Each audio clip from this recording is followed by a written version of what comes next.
towards Camden.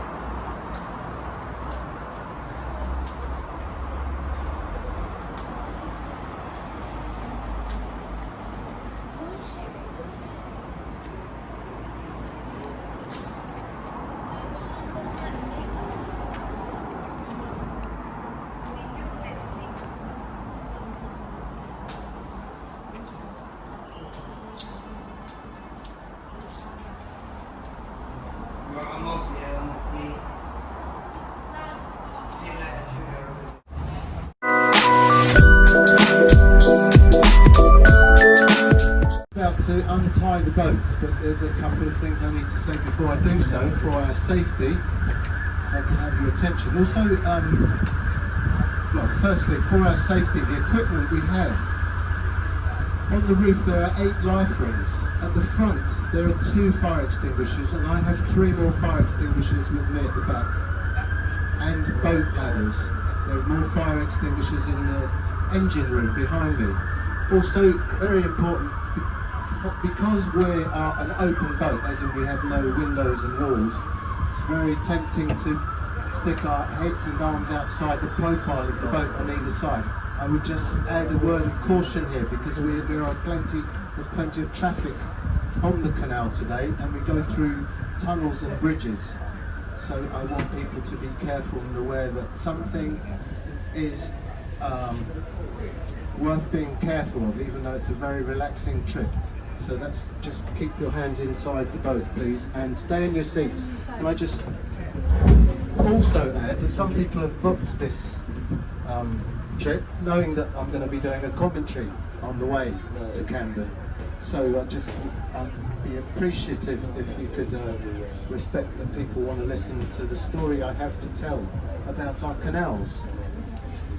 But I'm going to untie the boat and say, welcome to Jason's trip. It takes 45 minutes to get to Camden, and we begin our journey here in Little Venice, and we are on the Grand Union Canal. And I'm going to talk about the history of our canals. Our canals were built more than 200 years ago, and they were built specifically for industry. That means for boats to carry heavy items, and the boats were pulled by horses.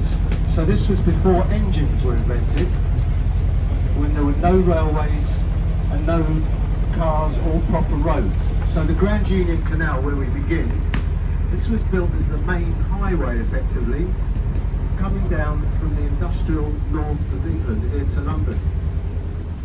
And this is where the Grand Union Canal ends. We join a different canal in a moment, which will take us to Camden. Now, if we were to turn around on this boat, we could take you in the other direction all the way over the country.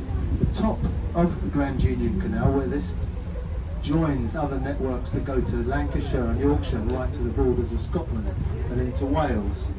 The top of the Grand Union Canal is in Birmingham. Then we could all travel on this boat and stay on it until we got to Birmingham, and that would take us approximately 2 weeks. So we could get all over the country on the canals, but just very, very slowly. So the Grand Union opened here in 1801. It ends away to the right, just behind Paddington Station, 5 minutes walk away. A little later, ahead of us,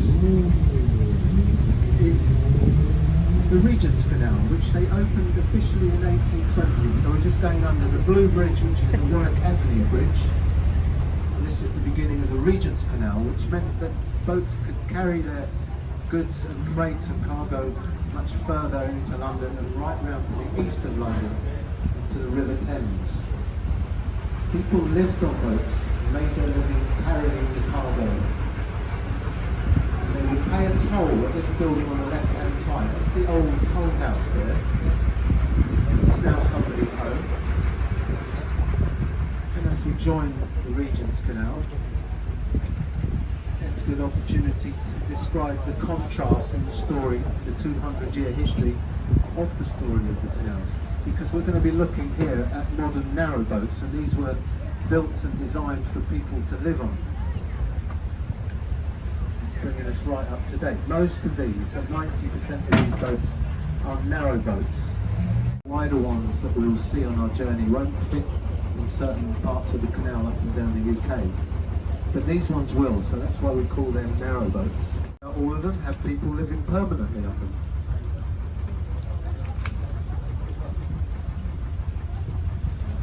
Now the boating people that earned their living on the canals in the past, they would live at the back of a working narrowboat in a cabin, which basically occupies the space of my office back here and part of what is now the engine room. So there's the contrast in the two kinds of living on the canal. As we pass these boats, we can imagine what it's like living on them. They have fitted kitchens, comfortable bedrooms and seating areas inside and out. They've got, they use bottled gas for cooking, for heating water. They've got coal and wood burners for keeping warm in the winter. Each of the boats has a large tank of fresh water for showers, kitchens and toilets. And the toilets are not emptied out into the canal, by the way. There are what is called pump out stations up and down the canal, effectively service stations, which the boats can travel to, keep their interiors and their systems hygienic and top up their tanks with fresh water from the service stations. And so, of course, these boats have engines, so they can travel, and not only can they generate electricity as they run their engines, they can travel and go on holiday all over the country and take their homes with them. So, in this modern era of the canals, there are more than 23,000 people living in boats on the canals.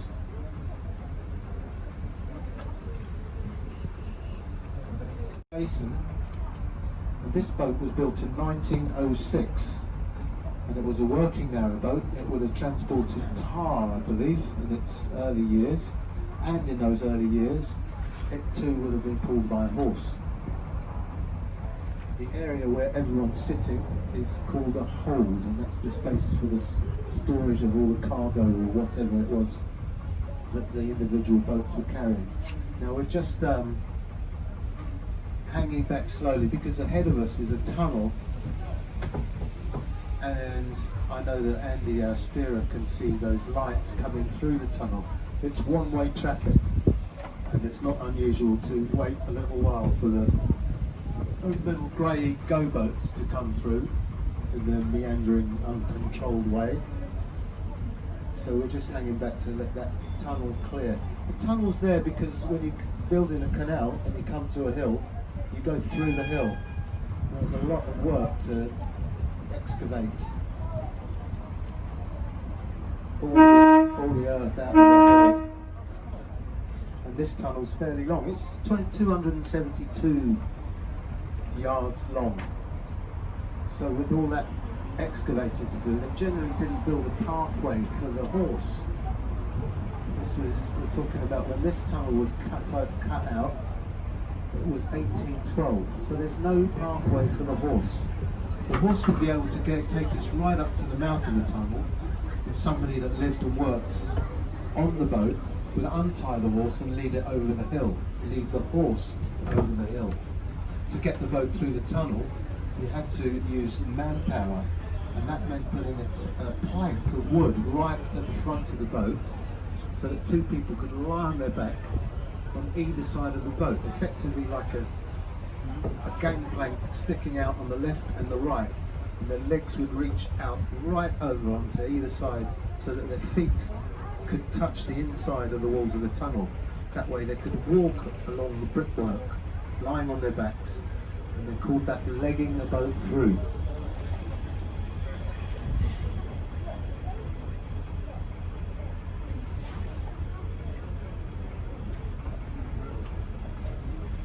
So there's plenty of people that hire the little grey go-boats and have a jolly trip out. They really understand that, but I'm here to tell you that the canal is not a boating pool. It's much more interesting than that. You'll see all sorts of people, all sorts of different kinds of vessels. some little windows into the history of the canal as we go along.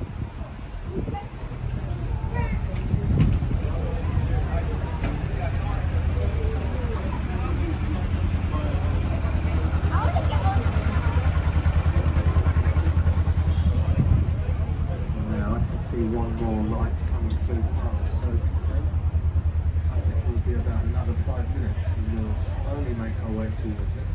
By the way, just to orient yourselves as to where we are in London, in case you're not familiar, this tunnel, it's called the Maida Hill Tunnel. It goes up to where the Edgware Road joins Maida Vale.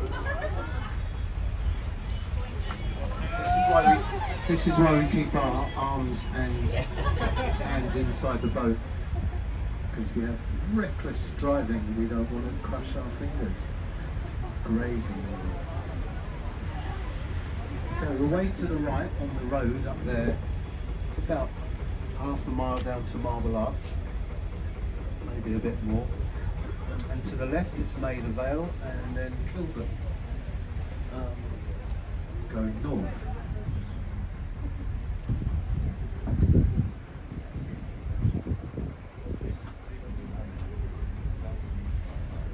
We're just about at our capacity for some kind of social distancing on the boat today. It's got 24 people on board. In normal times we take 58 people. Even with that amount of people, I don't think the tonnage on board comes to 30 tons. This boat could carry up to 30 tons.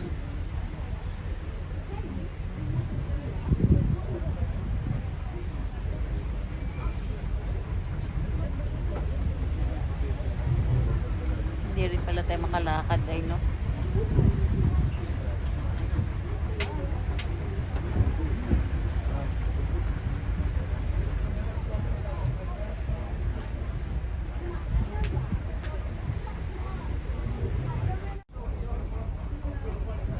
Yeah.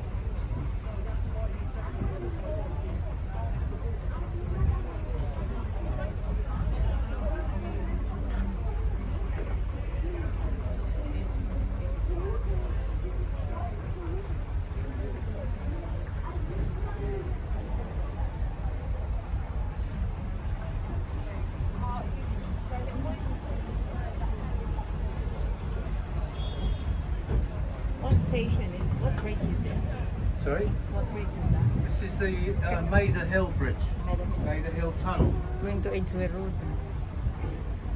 You have it recorded on your already because I've been talking. Yes, I guess so.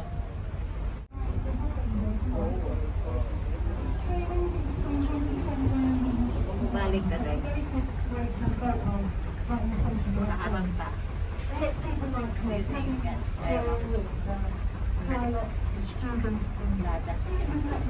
Those two boats are together. The second one is not at the tunnel.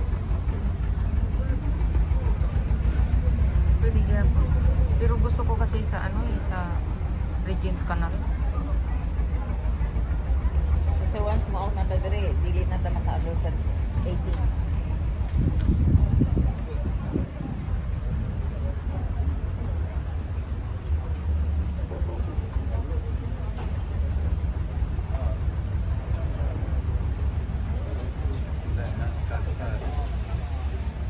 But you're also going.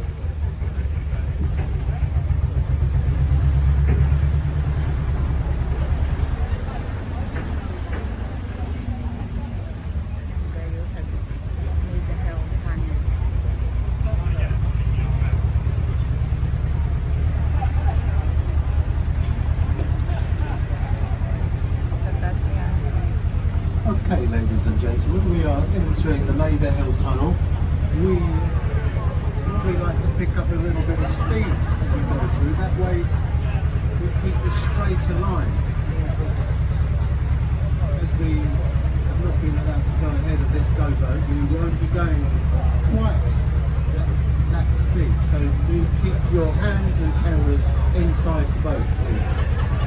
Just in case we lurch to one side and bump against the old stony brick wall.